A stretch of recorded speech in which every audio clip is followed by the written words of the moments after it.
water's first, okay. And then we decided like your basic, the army rations and your chocolate bars are next in line. And then we put fishing stuff, mosquito netting, fishing kit and pole next. You gotta have food to get where you're going, eat. And then we put kind of your navigational stuff and that kind of thing after that. Good. Natalie, what kind of leadership styles came out in your group? Fairly transformational and democratic. Transformational democratic, okay. What type of leader were you in your group? That was democratic, because I Democratic. knew that they knew more than I did. Okay, all right. I didn't know what half this was. Could that even almost be a laissez-faire approach? Like, Yeah. step back and I'm not sure. Okay. What was some of your top priorities? Water and food, yeah. And oh wait, actually number 2 was the opaque covering, which was Zach's idea to keep us from dehydration Okay, and safe. okay, good. What about this group? What kind of leadership styles came out? All mainly Democratic. Y'all been with each other for a long time, so I feel like y'all actually listen to y'all's opinions. But if you had like different strangers come in, you would really see their personalities play out. So, any other styles? No. Y'all all agree on Democratic? Okay. What are some of y'all's top priorities? Food, water, shelter. Food, water, and shelter. So everybody had pretty much food, water, and shelter on their list. Okay, good. So everybody has their first column filled out and their second column filled out. All right. Your third column is going to be for your expert analysis rankings. Based off on the expert analysis rankings, you're going to find the difference between your personal score. That's going to be your fourth column. And then the difference in your team score, that's going to be in your fifth column right there. Okay. Just the difference between the numbers. You don't have to do negatives or anything like that. What is the difference between how you ranked it versus expert rankings? This is all Coast Guard rankings.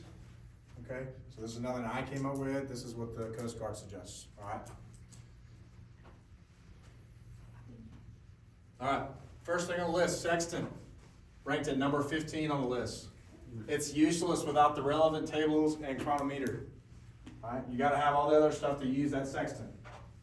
Shaving mirror is number 1 overall. Did anyone put shaving mirror number 1 overall? No. Nope. Okay. All the items, the mirror is absolutely critical. It's the most powerful tool you have for communicating your presence.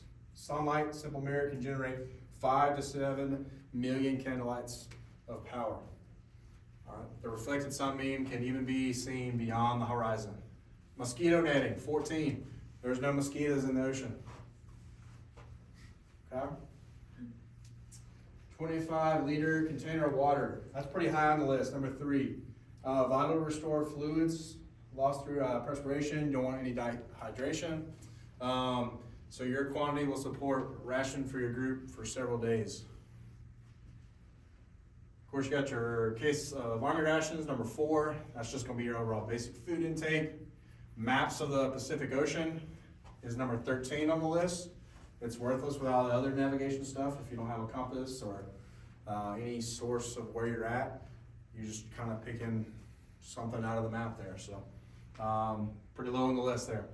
Floating seat cushion, can use it as a life preserver, so it's ranked number 9. Your 10-liter can of oil and petrol mixture is ranked at number 2. So this is the second most critical item for signaling. Remember, you had your matches from your pocket, so you can pour it in the water. You can leave it as a signal trail, but then you can light it on fire as well, because it'll float on that water. Be a really good signal for you. Small transistor radio, remember that's just an AM, FM radio, nothing else, can't communicate with it. You're out of range of any radio station, so it doesn't really matter. You're not trying to listen to show tunes. So it's ranked number 12. Square foot of plastic sheet, it can be used to collect rainwater and shelter from the wind and waves, so it's ranked pretty high at number 5. Shark repellent, number 10, and it says obvious on here, but you know. 1 bottle of rubbing alcohol, ranked 11. Can be used as an antiseptic for any injuries. Nylon rope is ranked number 8. You can lash people together. You can also lash your equipment together. Variety of different uses, but there's more important things on there. Box of chocolate is number 6 on your list. It's kind of your reserve food supply. And then an ocean fishing kit and pole is ranked at number 7. Yes, it could be a good source of food. There's no guarantees to catch fish. Okay. Did, anybody match up with these? Some of ours are close. Some of them got pretty close? Okay. So we might have survived. Alright, so get your differences in your personal and your team column.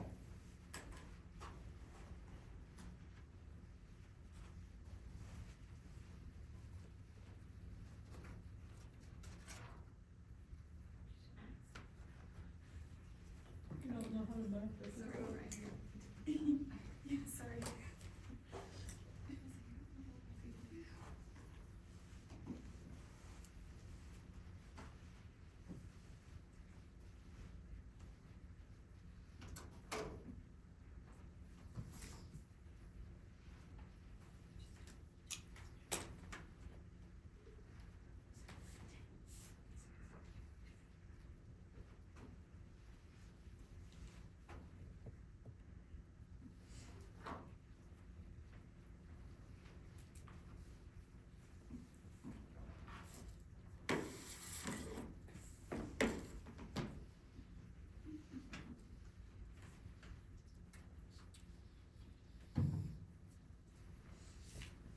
Make sure you add up all your scores down at the bottom. Get your grand totals. Natalie, what'd you get? 64 and 42. 64 for your personal score, Right. and 42 for your team score. Okay? Oh, what? Did I do that right? I don't know. Maybe. Difference between 1 and 3, so you subtractions, right? So if you have like a 10 and a 5, that's a difference of 5, no matter Yeah, which that's way what I it was is. like, Yeah. wait a minute. Yeah. I did Yeah. that. And then add all your differences up at the bottom.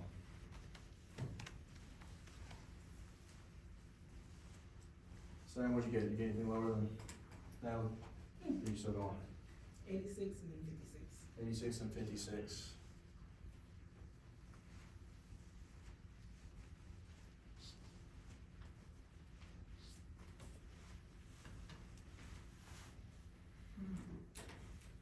You know how to get lower than 42?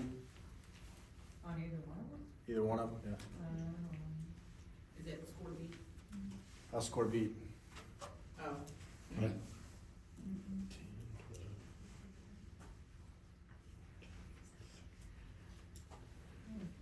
I did all math, but I didn't do Jess, what'd you get?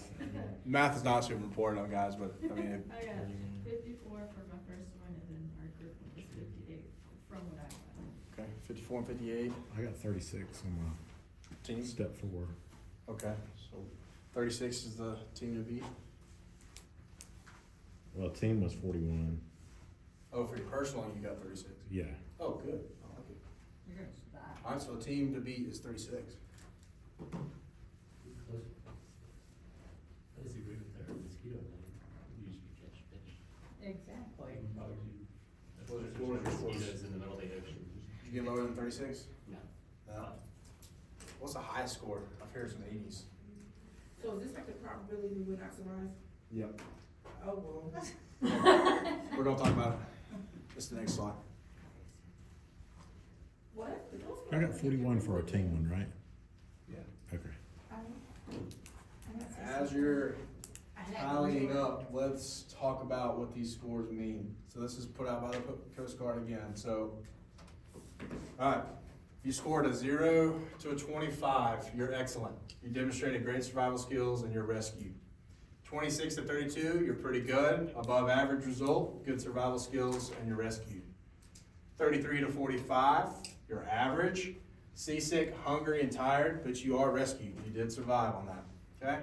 46 to 55, you're fair, you're dehydrated and barely alive. It was tough, but you're rescued. And then 56 to 70, you're poor, rescued, but only just in time. And then 71 plus, very poor, oh dear, you emptied your raft, it was washed away upon the beach weeks after the search was called off. Okay? Man, we are like. Did everybody survive? No. I'm dead. I mean, Personally, did you survive? Not No. personally. Not personally, all right, everybody, okay? Yeah. Team-wise, y'all survived? Yes. Everybody survived? Okay, Just good. in time. So that's just a fun way to kind of see some leadership styles, different areas, how people are. Kind of see We their save people better than we save ourselves. personalities, that kind of stuff. I feel like we should have had a nurse scenario, because, you know, we're not going to be, co-stars. Get ready, we're fixing to be it. I'm just saying, I mean, they do say that nurses All right, don't let's take care of themselves, right? Let's get more back into healthcare. This is kind of a review from last week. Let's talk about role delegation for just a moment, all right? So, your registered nurse, remember, decision maker, delegator, complex procedures. Man, I highlighted those in red and in bold. Those are probably important things to know. So, initiates teaching, initial assessment, initial physical assessment, initiates plan of care. So you see where I'm going with that? Registered nurse is the initial first thing. First assessment, first drug dosing, first education, all that kind of stuff plays into it. That's the type of role that a nurse is gonna play. As we move down to the LPN, remember, they are not initiating anything. Their role is to reinforce the teaching, all right? They can continue care, they continue those IVs, continue certain medications. Remember, there are limitations to their scope of practice depending on where they work. For us, they're not gonna do any IV push meds, they're not gonna do any IV fluids through a triple lumen, and they're not gonna do any blood products. Remember, they're not initial or first in this plan of care. Registered nurse goes above them. They're very essential to the healthcare team, but the registered nurse is above them in this. They're not gonna get the patient that's fixing the code or crash and burn. They may crash or burn later in the night, but initially, they're not gonna get the crashing and burning patients. They're gonna get the healthy, stable ones that they can maintain their care throughout the day or throughout the night. These roles can fluctuate. So if your patient needs a higher level of care, you may have to readjust your staff to get them the proper care they need. And then the last one, you have your UAPs, your assistant personnel, or your multi-care technician. Remember, they can do a variety of skills, different tasks, but they're not educating, they're not initiating anything. They're doing real minute type of task. No thought process, no evaluation behind what they do. As you're delegating, you're still responsible for that care that is being done. So if you're the nurse and you delegate those vital signs to that MCT, you don't go off and do whatever. You're still responsible for that vital sign. So if that tech gets a 40/10 blood pressure and doesn't realize that that's a critical value, she just charts it in the computer and moves on. That's not her issue. That's not her problem. She was told that she needed to go get vital signs. You're still responsible for checking back in, making sure those vital signs were done appropriately, and what the results of those vital signs were. So anything you delegate, you're still responsible for at the end of the day. Everybody remember that from last week? Okay. All right. Sam said she wanted more practice and wanted more nursing. So. But none of that was finance though, you know. A situation. Okay. But You wanna just pass like that these? log assignment, and I did look up there. Like, I'm very bored. Oh wait, is this like that thing we did in cinema at that time? Oh, wow. You know, this is the least favorite thing now. yes, I agreed. don't think nobody liked it. This is our bedboard assignments. They're coming around. Everybody should grab one. You can either work as teams or you can work as individuals, however you want to do it. I don't care.